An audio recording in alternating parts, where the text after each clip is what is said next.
Hello friends, welcome to my channel. Today we will be having a look at the basic 2G call flow. The topics that we will be discussing is the service model, the signaling flow, and the description of the signaling flow. So the service model or the scenario that we will be discussing is basically a simple 2G mobile subscriber calls another 2G mobile subscriber served by the same MSC. Here we'll be assuming that the assignment that is performed on the access network is basically an early assignment. And once the call is released, it is released by the caller party and not by the call party. So let's have a look at the signaling flow. Here we have a mobile station on the originating side. Similarly, we have a mobile station on the terminating side. The mobile station or the A party is basically served by our originating BSC and served by the corresponding MSC VLR. Since it is a intra MSC call, so the same MSC is supposed to be serving the terminating party or the called party as well. And here we are assuming that the media gateway being used is also common for both originating and terminating party. Of course, the HLR will be the one that belongs to the served party or the called party for which the routing information procedure will be served. So the first message that will be received at the MSC side for the origination of the call is basically the CM service request message. In response to the CM service request message, there will be a procedure that is initiated by the MSC is basically the authentication and security procedure, which basically authenticates the originating mobile station.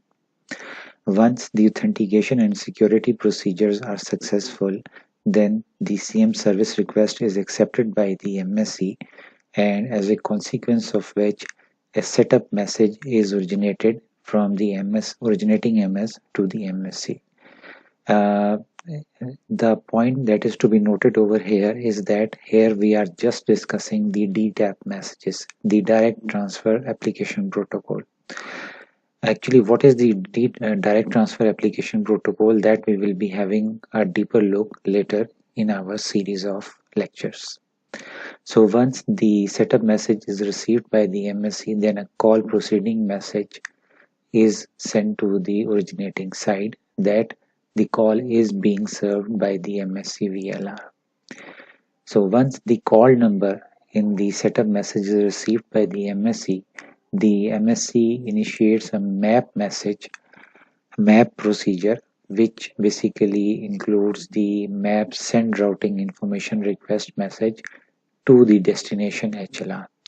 Of course, there's a complete set of rules and complete set of configurations for this message to flow from MSC to HLR, and this may include several intermediate hops, that is via STPs or some other intermediary nodes. So once this message is received at the HLR, that is the send routing information request, then HLR in its DB checks that the call number, where is the corresponding GT of the MSC in which the call number is being served.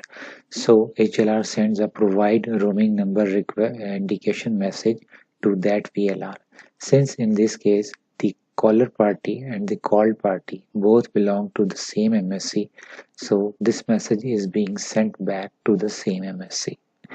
So the MSC checks the IMSI which is being carried in the provide roaming number message and returns a provide roaming number provide roaming number response message to the HLR.